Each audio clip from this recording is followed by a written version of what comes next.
I Hate Intros, The Promised Neverland Season 1, Episode 1. We kick things off with the introduction of the 11-year-old Emma and her two friends, Ray and Norman. The three of them are living in an orphanage known as Gracefield House. There are 38 children in total living in the orphanage, and most of them seem to get along well with one another. The kids are oversaw by a woman named Isabella and have to undergo tests to determine their aptitude. Emma, Ray, and Norman are a bit of anomalies because they score perfectly on their tests and are extremely smart. While out playing, we learn that the kids will stay there until they find an adoption family for them, but they will never stay there for longer than 12 years. Which all sounds good, but the problem is that the kids that are adopted are never heard from again. One of the younger children, a 6-year-old named Connie, is adopted and prepares to leave the orphanage. She is taken away by Isabella and ends up forgetting one of her favorite stuffed animals, so Norman and Emma naturally rush to get it to her. They are shocked to find the little girl dead in the back of a truck. A group of demons come out, forcing Emma and Norman to hide, but they overhear their conversation. The orphanage is actually a farm to harvest children and eat them. Isabella is revealed to be in on this and working with the demons. They get out of there undetected and decide that it's probably a good time to start planning their leave because they don't want to die. In the last scene, Isabella finds the stuffed animal that they were trying to get to Connie, so she knows that somebody was there.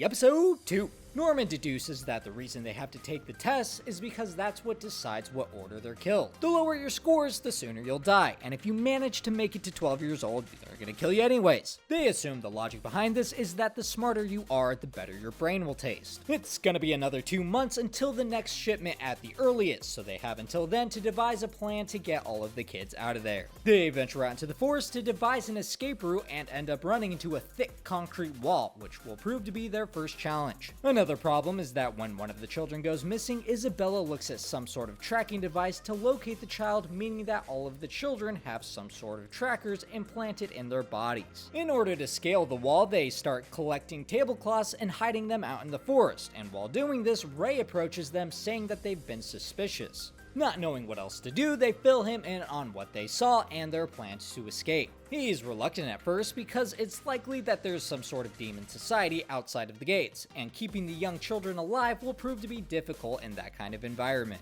It takes a little bit of convincing, but he eventually comes around to the idea and agrees to help them. When they get back, Isabella announces that there is a new infant joining their family named Carol. But it's not just her, there's also another adult helper named Sister Crone, who is likely working with the demons as well and brought in to keep things under control. Episode 3. We get a small look at the relationship between Crone and Isabella, where we learn that the two don't really get along. Isabella fills Crone in on the possible breach, but tells her not to do anything and that she's gonna handle it.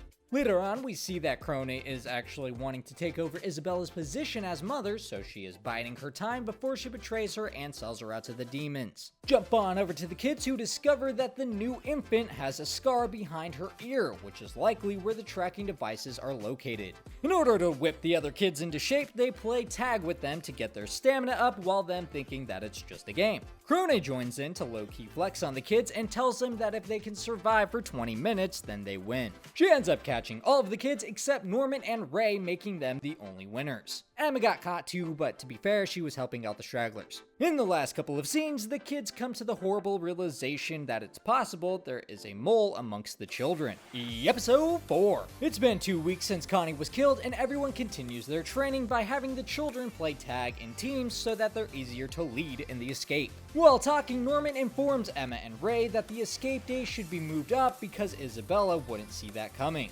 This kind of puts them on a bit of a time crunch though, because he wants to get everybody ready in 10 days. Knowing that they're gonna need more team leaders for the escape, the three of them agree to tell 2 other children, Don and Gilda. They form them in on most of it, but Norman decides against telling them that Connie was killed and instead fabricates a story about human trafficking. He also lays a trap for the child informant by telling them the location of their ropes. We get a scene of the child informant passing along this information to Isabella through a note. Meanwhile, Gilda is being interrogated by Crone, but luckily doesn't give up any information. On the next night, Norman springs his trap and reveals that he believes it's actually Ray who's the informant that has been spying on them.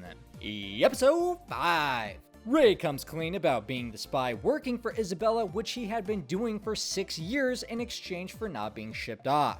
He then claims to be a double agent, and the reason he's working with Isabella is to get information from her and rewards that might help them in their escape. With that out of the way, Ray agrees to continue helping with the escape plans like normal, but only on the condition that Norman gives up on the idea of saving everyone. Essentially what he's saying is that they need to use some of the kids as sacrifices because they're going to be too much of a hindrance. Norman is conflicted but agrees to this while also promising not to tell Emma the truth about getting all of the kids out. The next day, Emma is filled in on Ray being the double agent and the three continue their plans. After making some big brain plays, Emma realized that there's a hidden room inside of Isabella's room, likely used to contacting whoever she was working for. They obviously want to know what's inside the secret room but decide it's probably too risky. Don, on the other hand, was very close with Connie and is obsessed with finding out what happened to her, so he goes with Gilda to investigate the hidden room. Episode 6. Emma had discovered that some of the books inside the library were previously owned by William Minerva. On the book plates were messages in Morse code, presumably made by William in an attempt to tell the kids the truth. Don was apparently leveling his pickpocket skills off camera and manages to get a hold of the key to the secret room. Once inside, they find the toys of kids who were shipped off along with the communication device that Isabella uses to talk with headquarters. They also came to the conclusion that Connie is likely no longer alive, so Emma, Ray, and Norman had been lying to them. This prompts them to probe the three, and they finally get the truth about Connie's death as well as the existence of the demons. The next day, Emma lets Norman in on a new plan to get everybody out, but we don't hear what it is yet. Meanwhile, Dawn manages to steal some chemicals to help Emma with her plan. Jump on over to Ray, who meets with Isabella and learns that he will be the next child to be shipped out. While in the forest, the kids are approached by Crone, who confronts them about knowing the truth, and in the last scene suggests an alliance between herself and the kids. Episode 7. Crone wants to work with the kids because if they succeed in escaping, then Isabella will be held responsible and Crone will be able to take over her job. She also reveals that she was once an orphan just like them, and even though she managed to survive through all of that, she is now unable to leave the area or a monitoring chip in her chest will electrocute and kill her. While the three of them agree to work with her, they also discuss amongst themselves that they really can't trust her. Norman and Emma go to Crone's room that night to ask a series of questions about headquarters, which is where the demons run all of the plantations from. Even after answering all of their questions, both sides are still suspicious of one another, withholding information. Over to Ray, who gets a camera from Isabella, as per his request, in exchange for helping spy for her. Later on, the kids plant information for Crone to discover about Isabella, which she does and is overjoyed about having some more leverage against her. The only problem is that in the last scene, Isabella gives Crone a note from headquarters explaining that she's being transferred out. Episode 8. The letter from headquarters also states that Crone is going to be appointed mother at another plantation. As she's preparing to leave, she meets with the mysterious lady she answers to that she refers to as Grandma. Crone tries to sell out Isabella to Grandma because she doesn't like her and doesn't really want her plans to work out. Unfortunately, Grandma and Isabella are working together against her, so Grandma orders some demons to kill Crone. We get some flashbacks of her life and a touching scene where she's hoping that the kids survive and escape from the plantation. But anyways, back over to the children who launch their plan to investigate what's outside the large wall. In response to this, Isabella finally makes her move as well. She goes on to explain that she had taken care of Crone while also stating that the partnership between her and Ray is now over. She locks him in a room and uses the tracking device to catch up with Norman and Emma, who are at the wall. Dawn ends up coming across Ray and lets him out of the locked room while Isabella catches up with the two at the wall and asks them to stop. She tries to make a case for herself like, you guys have pretty good lives, don't you think? And you should enjoy that until the end. It's kind of a shitty sales pitch, so the two of them refuse and Emma grabs Isabella to create an opportunity for Norman to get over the wall. Isabella isn't having any of that, so she breaks Emma's leg. They get to talking and Isabella reveals that she really needs them because they are the best quality meat suitable to be eaten by the One. In the last scene, we learn that Norman's day has been moved up and he is to be shipped out on the next day. Episode 9. Determined not to let Norman die, Ray gives him a makeshift taser. And if you're curious, he got the parts from the gifts that Isabella had been giving him in exchange for him spying for her. The plan is to have him use the taser to disable his tracking device and then pretend to escape while really just hiding and waiting for the real escape day. In order to prevent Ray from being shipped out in his place, he decides to break a bone or become sick because they can't ship damaged goods to the One. This makes Norman agree, and we also learn the reason that Ray knew the truth about the demons is because he wasn't affected by infantile amnesia. Now what the fuck is that? That means that he can recall memories he had as a baby, which is why he knew the truth about the outside world. Jump ahead to the next day where Norman prepares to make his fake escape. He decides, hey, since I'm out here, I might as well try out the actual escape plan, so he ties a rope to a tree. Step 2 in the plan is to Naruto run up the fucking wall. Seems good. Step 3 in the plan is to be on top of the wall without the rope you initially came with and no coherent way of getting down. We can just pretend that one didn't happen, I guess, and he comes back shocking everybody because he's supposed to be hiding. The reason he had to come back was because outside of the wall is a huge chasm surrounding the entire plantation as an extra precaution against the children escaping. Episode 10. Norman also learned that the house is inside a hexagonal property that's completely surrounded by the cliff. Because of the gap around the plantation, there's only one way out, and that's through the gate. Naturally, the problem with that is it's surrounded by demons, and it also leads to the demon headquarters. Later that night, Norman reveals that he never had any intention of faking his escape. He was just out there to get more information and was gonna come back regardless. He returns the taser to Ray and proceeds to say goodbye to the rest of the house in preparation for his departure. In one last moment of desperation, Emma tries forcing Norman to break his tracker and flee, but he stops her and refuses before leaving to be shipped out with Isabella. Once at the gate, Isabella informs Norman that he has to wait in a side room for the demons to arrive. The last we see of him, he seems to have some sort of weird reaction to whatever was in the side room. Back at the house, morale amongst everyone else seems to be broken as Ray informs the others that he has given up on escaping.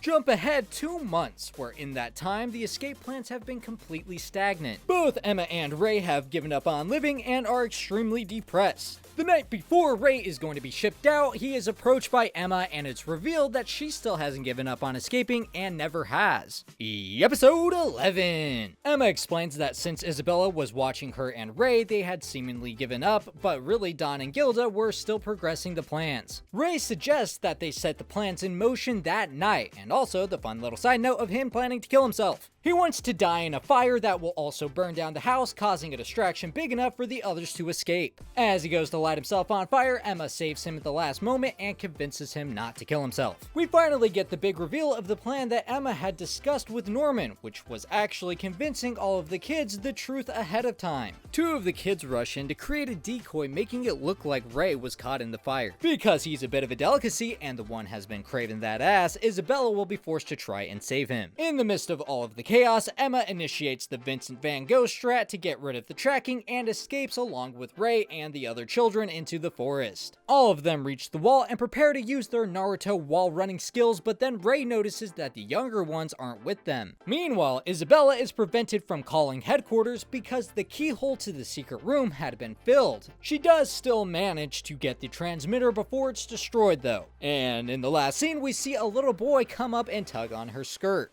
Episode 12. The boy is Phil, and we see flashbacks of him talking with Emma about the truth. They decided that the kids who are 4 and under would have too much of a hard time surviving outside of the wall. The kids agree to stay behind and wait for Emma to come back for them because the kids aren't shipped out until they're at least 6 years old. This gives Emma and the escapees 2 years to come back before the kids are killed and rescue them. They also have to keep in mind that this is just one of the plantations and that there are multiple connected to HQ, so they're gonna have to save each one. Isabella uses her transmitter to inform headquarters that the kids are escaping. An alarm is sounded and all of the demons are on high alert while the children use makeshift rope to create zip lines to cross the chasm. Luckily, Isabella had learned the vertical Naruto run also, so she scales the wall and gets to them just before Emma crosses the chasm. We get flashbacks of her growing up and seeing people she cared about being shipped off one by one. She was given the opportunity to escape that fate by becoming a mother of one of the estates. She began training to become a mother and gave birth before becoming mother of Plantation 3. While working there, she realized that Ray is actually her son because he was humming a song that she used to while he was a baby. He of course never forgot the song because he doesn't have infantile amnesia, and that's why it stuck.